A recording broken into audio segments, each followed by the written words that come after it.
right, welcome back to another episode of the Art of Football 365. Go ahead and Gronk spike that subscribe button for us. Leave a like as many times as Tom Brady has appeared in the Super Bowl, and go ahead and leave a comment, just like Troy Aikman does every time Joe Buck makes 0 cents. All right, so today on segment one, we're going to be diving into a little bit of recruiting in our area, which is the 815, Akron High School, Freeport High School, and other surrounding area, smaller schools. So Coach Big Pete kind of gave us this idea when he asked us the question in our deepdishfootball.com interview. If you haven't already checked out his website, go ahead and check that out ASAP. But he asked us why we believe the Freeport area is overlooked in a way. So I'm going to let Gannon chime in right away, and then we'll get down to it. Yeah, I mean, we've just been talking about kind of how we're going to attack this season or episode 5, segment 1 episode, and he kind of inspired us because that was a really unique take. I mean, I was kind of shocked because we didn't hear the questions before the interview about why do you think the 815 area, more specifically the Freeport area, is more underlooked and overlooked, kind of whatever way you want to put your twist on it for recruiting stuff. And there's a lot of different factors that I think go into this. So I'm going to dive into a couple of those. But the first thing I'm just going to list off is a lot of people don't know this. I'm going to miss some names, and I'm sorry about that. But I'm going to dive into some current, former players from Freeport that are playing at universities. And we got Zeke Vandenberg and Keandre Jackson both playing at Illinois State University. We got Major Dedmond, who was on the podcast already, playing at Ferris State, which is a D2 in Michigan. We got Matt Shavers and Vance McShane playing at St. Xavier, which is a top NAI school in the Chicagoland area. We got Deion McShane, who just got interviewed a week or two ago. He's actually opening up tomorrow at the University of Northern Iowa. We got Milo Collier playing at Loras College. We got Ramon Fleming playing at Aurora, which are both D3s around the area. And then we also have former players. I'm going to miss some of these. These are just more recent ones that I've interacted with and know. Steve McShane, who was a two-sport star at Western Illinois. He played football and baseball. Travis Buckwalter, who played at Eastern Illinois University. And then Malik Johnson, who was a lineman at the University of Alabama, Birmingham, probably 3 to 4 years ago, who was actually getting some draft looks and some mini camp invites. And then also one incoming guy who just signed, which it's going to be really interesting to see how his career takes off. His name's Kyrie Shirley. He just committed to Iowa Western Community College, which breeds D1 players, and they are big time. And also James Cooper, which is one of the best area quarterbacks at Harlem, who is legit and started since a freshman. That man can really swing the ball. He just committed there as well. But the thing I just wanted to point out there's a lot of different levels of football with people throughout the area, especially at Freeport, that are playing at the next level. When I was writing down these notes and stuff, the biggest thing that I got out of all these was, unless I'm missing somebody, everybody was a multi-sport athlete. And I think that's a really unique take that I want to take at this, that it's that those other sports really help them excel and even maybe help them get some looks coaching-wise and recruiting-wise just because of their two-sport stuff. And, the one other factor, the reason why I talked about it in the Big Pete interview is why we get shadowed a little bit, especially with Freeport in the Nick 10 conference, just as the size of schools that we're playing against. And a lot of those guys are a lot bigger, faster athletes. There's the team's roster sizes are just huge. And the numbers sometimes always aren't there, but we have a certain amount of athletes that are just really stick out to you athletic ability wise. So I'm going to let Bryce talk about a little bit of that. And we're just going to piggyback off of this episode and just have some cool conversations with this. Yeah, so I have a unique perspective since I went to a smaller school in Akron High School, which is located in Freeport, Illinois. It was approximately a little bit under 100 kids in my high school. And when I was a junior in high school, we had 14 kids on our varsity team. And obviously, as you know, it takes 11 men to field a football team on the offensive side of the ball and the defensive side of the ball, which is honestly basic knowledge. Yeah, I understand that. But to have only 14 people, it was an interesting career that I had. And there were many players in our conference that I look back on and I'm like, wow, some of these guys could have went Division I, Division II, NAI ball, and some of them decided not to play the game anymore, which is fine. But it's not a knock on Division III at all because there's powerhouses in Division III. You got UW Whitewater, where I go to school right now, who is a national championship breeding factory. And it's not a knock on them at all. But when it comes down to growing up, you're always that kid. Like most kids are like, I want to go D1. I want to go D1. Which cool. That's a great goal to strive for. but you also got to base it on, do you fit in with that team? Are you going to play? Is this the right area for me to be going to school? Is this the right coach? It's all about choosing based on what's going to fit you the best. So some of the players that I kind of grew up thinking that were overlooked. One of them actually went to my high school. He's a little couple years older than me. He was a senior when I was a freshman in high school. His name's Aiden Chang. He was a quarterback, basketball star, played baseball as well, and a very much hated guy throughout the area growing up with sports. A lot of people chose not to like him, and I feel like the the biggest reason for that was because he was a great athlete, and not a lot of people like that cockiness and that spotlight on someone else if it's not them. So that's a player that I believe could have went better or higher than North Central, where he chose to go play basketball. I feel like he was one of the players that happened to get underlooked. He was a very good quarterback for Akron High School and a great basketball player as well. But some other players that I believe should have went a little higher in their affiliates with college basketball, football, baseball, whatever it is. One of them played football against me. His name was Ravion Valentine. He went to Lena Winslow High School, where he went to NIU, which was honestly, that's a great fit for him. And I felt like that was awesome for him to go there. So I wouldn't say that's a guy that was necessarily underlooked. He got his shot. However, some injuries limited his career. Another one is Isaiah Bruce, who is now going to the University of Iowa. A younger kid actually who still plays high school ball is Jennings Dunker. He goes to Lena Winslow High School as well. He will be attending University of Iowa as well. I'm trying to think back on some other guys that. Yeah, I mean, I wouldn't even say. I mean, you were right in some of the points you said, but there's a lot of players, especially that played in the NUIC, the smaller conference, that I would have liked to see just taking a chance and played college sports, not even at a higher level, just going to play and just not. I know some stuff doesn't work out. People want to go work right away and get money, but just having the college experience going away from home, I would have liked to see some of those guys just even, again, like you said, D3 football. I mean, North Central just beat Whitewater in the last Division III championship. National championship. There's good sports all the way around. I mean, all those guys I listed off from Freeport, you got a handful of Division I guys, but everybody else is at a D2, D3, NAIA, and they're flourishing. It's just all, like you said, it's all about getting the right fit. I mean, there's a lot of people that, especially, I know I'm going to talk on it again, that knocked Major for going to an NAIA because he went to St. Francis, which was, they're not very good. They just weren't flat out very good, but he got a really good scholarship and wanted to play college football and be a quarterback instead of wrestling and turn down Division I offers. You got to have good to see. You got to have the love for the game to be willing to go play college sports. So if you truly love a game, whatever sport it is, then you can find a home. You can try it. You'll find a place. I mean, I know it's tough right now with recruiting because COVID's pretty bad with that, and it's given seniors a chance to come back and play the following year, and eligibility's messed up right now. But don't give up just because of this year. If you're a senior, especially this year, you'll find a place that will fit you. It may take some time. It may even take into the summer to find that place. But there'll be a coach out there that's willing to take a chance on you and develop you for a year or two and get you into a role where you belong. But college sports aren't for everybody. Like, I want to make that clear. Like, we're not trying to shove down anyone's throats that, oh, you should play this sport, you should play college ball. No, it's not for everybody. My story is I went to Highland Community College and played college baseball for 2 years there. Or 1.5 years, I guess, because our season got canceled last year from COVID. And I got to Whitewater thinking I was going to play baseball and changed my mind. I woke up one day and I realized, all right, I don't want to go through this whole season getting canceled again. I don't want to do that. And that's what led me to this podcast. So it's kind of unique in a way that I found something that I love.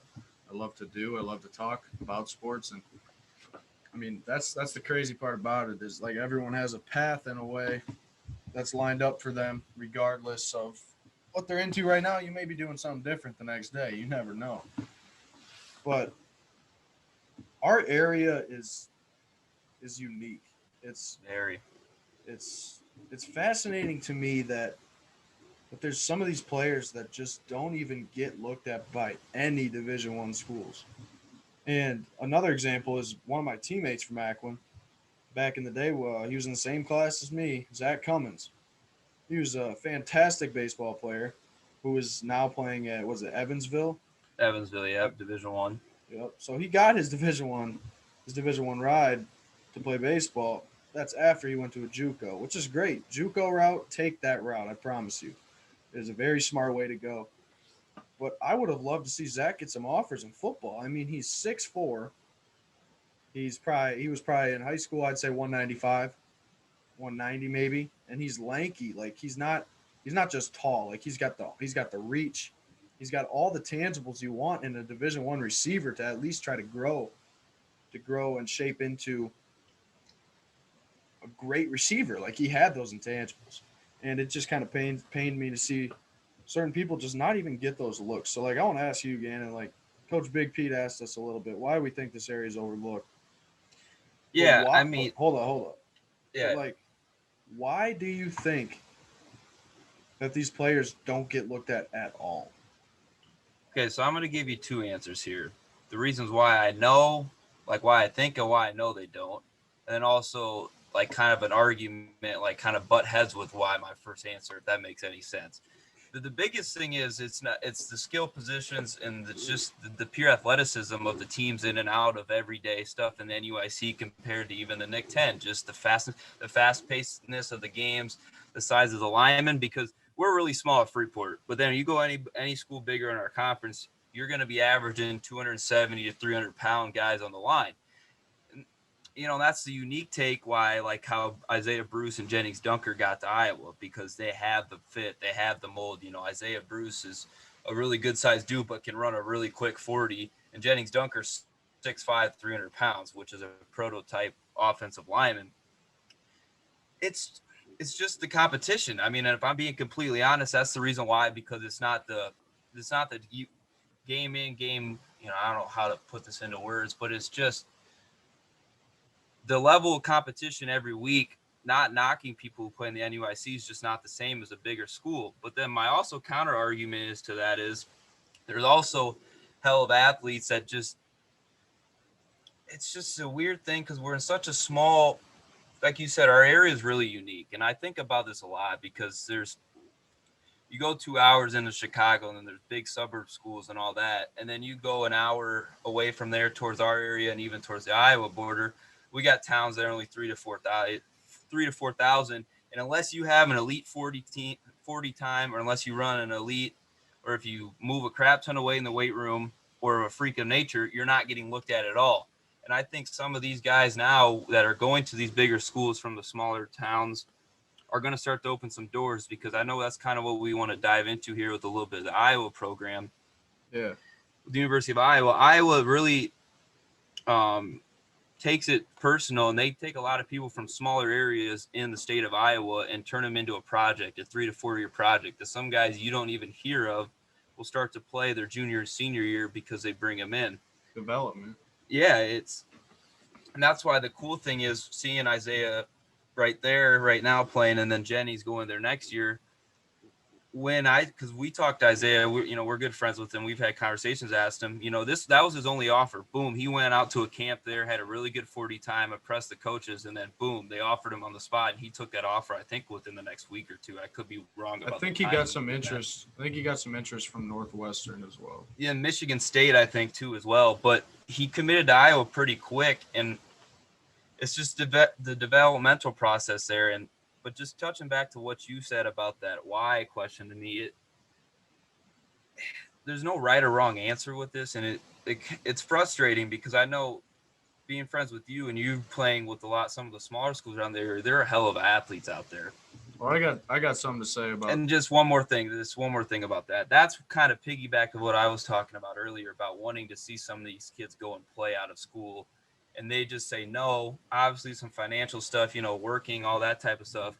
Because if they do go to an NAI D2 or D3, not even the D1, and they go have success there, then that would open up a lot more doors for athletes after them. That's kind of why I want to see some smaller school guys take the chip on their shoulder and go play even at a smaller school, but just go play. Yeah, and I feel like I want to answer my own question. I asked Gannon why I think that these players don't get noticed. Why does no player even get an offer? Like there's specific players that are incredible in 1A, 2A, 3A that are awesome players. They just tend to not get looks. And I believe what that is because in my area specifically, not a single coach would ever come watch games. And I think that speaks a lot for the staffs that surround our area, the coaches in Division One area, Division Two. We didn't have any coaches coming to watch games, and it's not that hard to come check out some games. Like either that or ask for tape in this area. Nobody's looking at tape, and all it took, literally all it took, was for Isaiah Bruce to go to a camp and dominate. And you know what that says is that the second he showed up and got to play and impress these coaches that were there to watch, it allowed him to receive an offer because people took the time to watch him play. So that's what it is nobody's taking the time to watch these kids play. And they don't recruit within Illinois. The University of Illinois has done a terrible job of it. And like we mentioned in our interview with Coach Big Pete is that I think it's going to change. I think you're going to see a culture shift with this new hire. The University of Illinois, Brett Belima, whatever it is. Belima, yep. Yeah, coming from the New York Giants, who was an assistant there, and he's also from Prophetstown. Yeah, right? He was the Wisconsin coach and the Arkansas coach before. Yep. So I think it's a great hire, and he said right off the bat, and his staff along with him is saying, we want to recruit these Illinois kids. Because you got a guy in Lovie Smith who, don't get me wrong, he's a great defensive guy. He's a great coach, but he never recruited our area at all. Yeah, and there's just one quick thing. I'll let you keep talking. The reason why, because I've seen it because there's been a good amount of D1 coaches that have came to even our weight sessions and stuff through high school. It's just because, and not this is just all from what my experiences firsthand with stuff is, because Isaiah Bruce got that offer because he ran a good time. And there's a lot of the coaches, the Division I coaches that came through Freeport because there's the amount of guys who can jump a certain high vertical and can run a certain fast 40 and that type of stuff. Now, are those that many of guys can do that in the NUIC? Yeah, but I just don't think I wouldn't say, I don't know how to word this. You kind of get what I'm saying? I get what you're saying, but at the end of the day, as a coach, that's your job to study film, to look at film, ask for film in your area, see what you have. I get what you're saying, and I'm not arguing. This is just a good discussion that we're getting into here. It's because there's not a one wow factor. That's just something that takes you off the charts. And that's not a knock on people because, I mean, obviously I'm not talking about me because I don't got that wow factor. But, boom, I mean, that's the thing with, like, how Dion, a lot of these guys, I mean, Dion was a 4 or 5 time state champion because of how fast he was. That's the appealing thing that gets those coaches here. And that's the shame, but they also have to have that big wow factor to get a Division I scholarship. That's just this end of the day. That's the sad story about it. That's just that doesn't mean the D2 NAIs and D3s can't come in more than they do now because those guys are not doing as good enough job also. No, I mean, in a sense, I think Division III schools did a hell of a job at my school. Ackland was having these D3 coaches in and out. We'd have 2-3 coaches per day. And it'd go on for weeks during the football season, which I think is great because these Division III coaches are taking the chance to do deep dives. I mean, obviously they need to fill roster spots. It's Division III school. They have to fill their roster spots. And sometimes they'd be willing to take a chance on a kid who they know is never going to see the field because they need to fill that spot. But I think it speaks volumes about the Division III programs because they're willing to take on those guys because you can go into the recruiting process with a kid who you don't think's ever going to pan out. And then at the end of the day, he ends up surprising you in the weight room, puts on 20 pounds of muscle, maybe adds an inch or two when he gets to college somehow, had a late growth spurt or something. This is just a random example, but some of those guys end up panning out when you take a chance on them, you believe in them. And I think that's a big thing with being overlooked in our area is that not every coach is just willing to take a chance, and especially Division I schools, which I understand that. You want to get the cream of the crop. You want to get. It's just the financial. It's just the financial burden and that accountability. That's the biggest thing. Yeah, and like you mentioned, that wild factor. Like a player obviously needs to have that spark, that whoa. They need to have that like, wow, I need to be watching this kid. But the one thing you can't tell me is that after Bruce got offered by Iowa, people were like, "Oh, this kid's got the wild factor. He's got that. This kid's a Division I football player." And all it took was a camp. Like that just bothers me because many coaches are not willing to come watch. Why? Like is there like I get it, busy schedules and all, but most Division I coaches, all they think about is football. All they do is football. You're telling me you can't add in a couple extra game films and watch this player and be like, wow, he's got it. I need to go check him out next week. But no, none of that ever happened. And like, it pains me to like think about that because I just don't get it. I don't get why University of Illinois would have the time to go down and watch Florida games or go watch teams from Tennessee, but you can't drive 3 hours to go watch teams from Illinois. Like that bothers me. I don't get it. And I don't think I will until that culture comes to fruition, hopefully soon. Within the next couple of years, you see Illinois doing that. I think Northern Illinois has done a way better job than Illinois, the University of Illinois. Northern Illinois at least gives you a chance to come visit. They give you a chance to actually give you a look at, like, somewhat. I know one of my friends, Javier Jazzo, is a golfer, and he's playing at Texas A&M San Antonio, which is a Division I school, and he wanted, like, his dream school is NIU. Like, he's always been that man has been a crazy NIU fan, like, fanatic. He's grown up like that, and he had the chance to maybe play golf there, but it came down to like yeah, you may not play. And I feel like that's another conversation that we need to have is like, obviously I believe these coaches haven't done a good enough job of fixing and rebuilding this area to where they want to come watch some of these guys and at least give them a quarter. I mean, that's better than you don't have to watch 4 quarters of a game. Yeah. Come to watch a couple drives. Come see what they at least got. And then maybe watch some tape after. But I feel like another thing that we need to touch on is Division I's not the route for everybody. And, like, we understand that. That's not really what I'm arguing.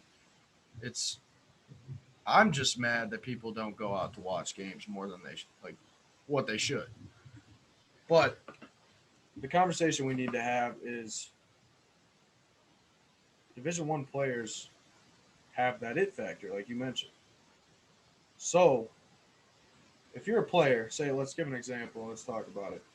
If you're a player in the NUIC, so you're playing 1A football, right?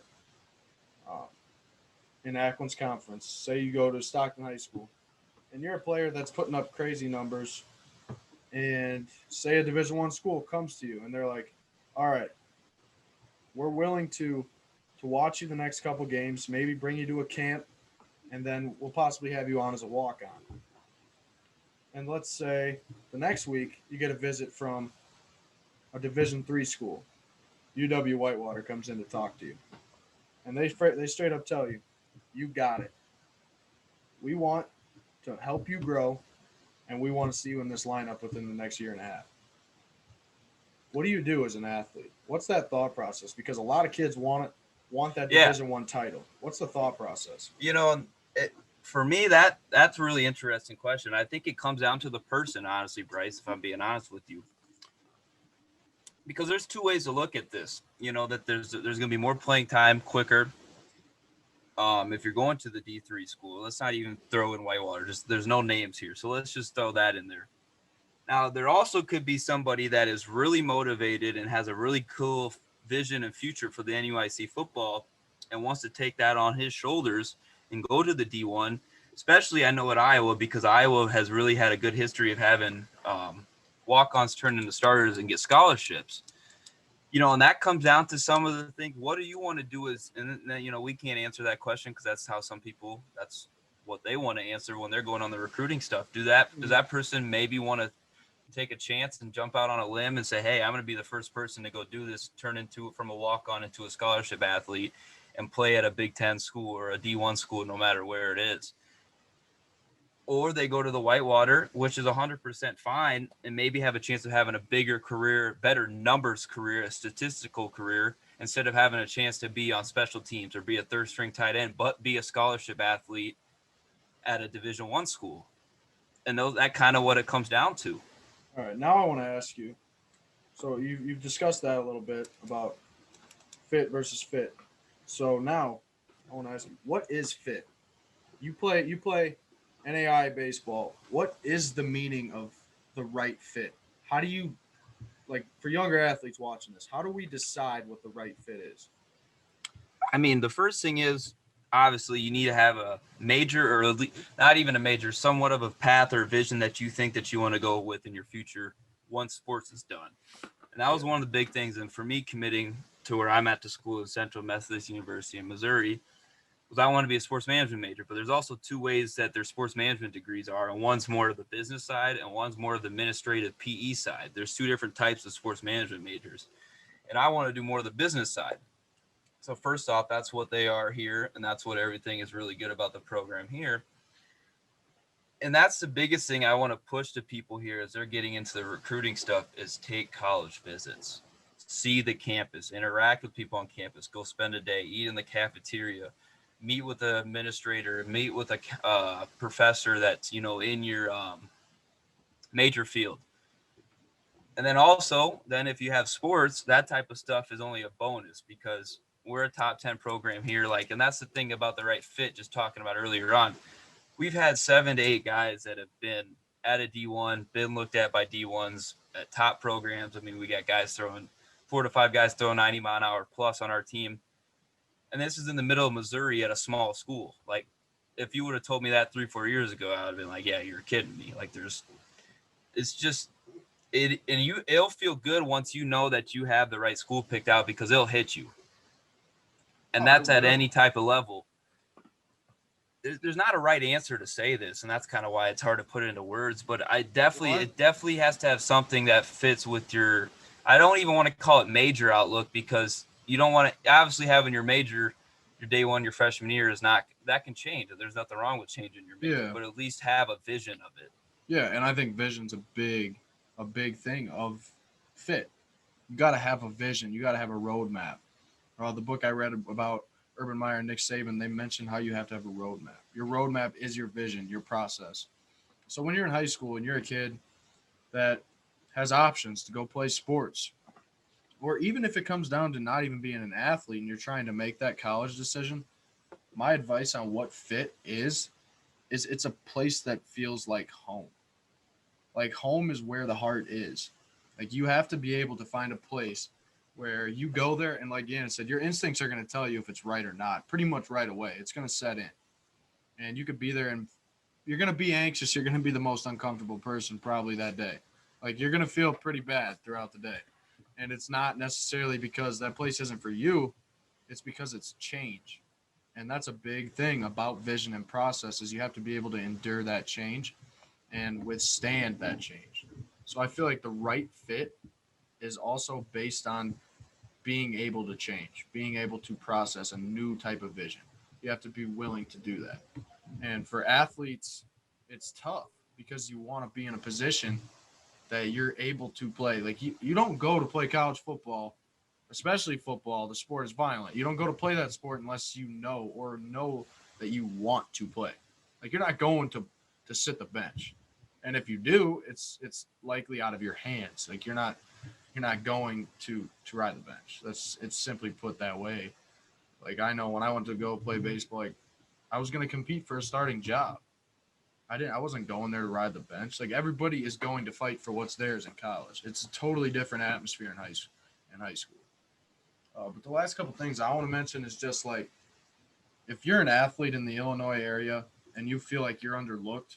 Let me say one more thing about the fit, and then you can close this up. All right. You know, the biggest deciding factor with me was staying around the area or taking a leap out and going 6 hours away from home and maybe coming home maybe once a semester and not being home in Freeport in my own bed in my own house for 4 to 5 months at a time a year. Be uncomfortable. Yeah, and that was that was probably a top 2 deciding factor for me in stepping out of my own comfort zone and doing that on my own. And that's what people that are watching this need to answer for themselves. Obviously, it was not an easy decision, because that was one of the main reasons why I held off committing for a little bit, because I was like, am I really ready for this? And I'm really glad I did, because, I still stay in close contact with my friends back home and family and stuff. But the guys that I met here, obviously it's helped with baseball. Oh, But the trust guys me on that. Hold on. Trust me on that, staying in contact. This man will FaceTime you 5-6 times a day. Yeah, you do the same thing. Don't act like it. But no, the coming down here, I knew like maybe 3 people. I mean, one person like decently a little bit. And now I got all my best friends here with all the baseball guys and that type of stuff. And it was I'm really glad I took that and went on a whim and went to the middle of BFE, Nowhere. Missouri. But that was kind of my last thing I want to say there is make sure, and that'll help you guys decide on recruiting stuff. And just like you said, sports are not going on college visits. If you want to stay home, you're staying in a 2 to 3 hour radius where you're from. If not, then you kind of maybe go to the bordering states around you, looking at maybe the 5 to 10 hour range. Yeah, I agree. And what I was going to say, if you're an athlete, download this app. It's called Twitter, for those of you that don't know. Twitter is an insane free resource to be recruited. If you want to play at the next level, get a Twitter and post your highlights, post your huddle accounts, tag everyone you can possibly think of. There are coaches everywhere on Twitter. If you literally go to your high school coach's Twitter page or your football team's Twitter page, if they have one, or whatever social media they have, and just look at the followers, there's going to be hundreds of coaches in that list. And take a chance on one of those coaches. Shoot your shot with them. Send them your highlight tape, because you never know what reaching out to one person may do. It's the same thing that Gannon and I do with our podcast. We have to take a chance on people and reach out to them to get special guests. And that's just the way life is. You have to reach out to build a connection. You're not going to make connections based on doing nothing. If you sit in your room every day, how do you think you're going to establish a network and a brand? And it's the same thing with recruiting. If you sit in your room every day and go to practice, come home and do the same thing every day, how do you think you're going to get noticed? You have to put that effort in just as much as the coaches do. It's on the players as much as it is the coaches, in all reality. So I'm glad we kind of had this conversation. Like, it's important. Our area needs to be recruited more. Freeport High School, Akron High School, Stockton, Forest, and Lena. Those are schools that need to get more looks, and I'm happy that Lena Winslow has gotten those looks the last couple of years in Jennings Dunker, Isaiah Bruce, and Sean Ormiston. All 3 guys were going to go to Iowa. Well, 2 of them are going. One of them already happened to stop playing football. But at the end of the day, you want to play college sports, you're going to find a home. Research, do as much possible fact-checking as you can, and introduce yourself to the coach. Be a sponge. Be someone who's willing to learn. Our area is going to be underlooked until we change that. And we have to change that by reaching out to coaches and getting them in our building. And how you do that is that free Twitter resource. There's thousands of recruiting databases out there that are going to charge you $300, $400. And I actually happened to listen to Coach Big P talking about recruiting the other day, who's pretty much an expert in that realm of things. Don't pay it. Don't pay. It's a scam. Like he mentioned, he literally said it's a scam. And it's obvious. Why would you pay someone $400 to email a coach for you? Or get you into a camp that everybody's invited to and you have to pay to be a part of that camp? If you get invited to a camp, you shouldn't have to pay for it. So don't do it. At the end of the day, work as hard as you can. Stay in the weight room. And we appreciate you joining us on this week's segment 1. I'll let Gannon wrap this thing up and stay tuned for Friday. We got big things coming. Gronk's subscribe button, baby. We'll catch you guys on Friday for the segment 2 of episode 5 of season 2. And there's going to be, you guys are going to like this interview a lot. A lot of people are going to know them like we talked about. But make sure you guys keep liking, viewing, and subscribing to our YouTube channel.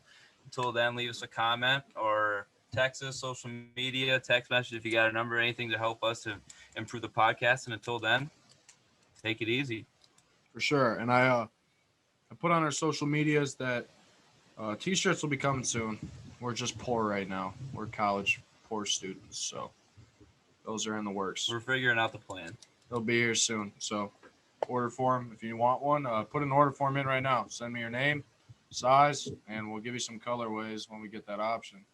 And Gannon kind of mentioned to me today about making a website become a reality, so we'll be able to just have you click the order button and get your t-shirt ordered without even having to bother texting us, which will be easier for you and easier for me. So we will catch you guys Friday. We appreciate you.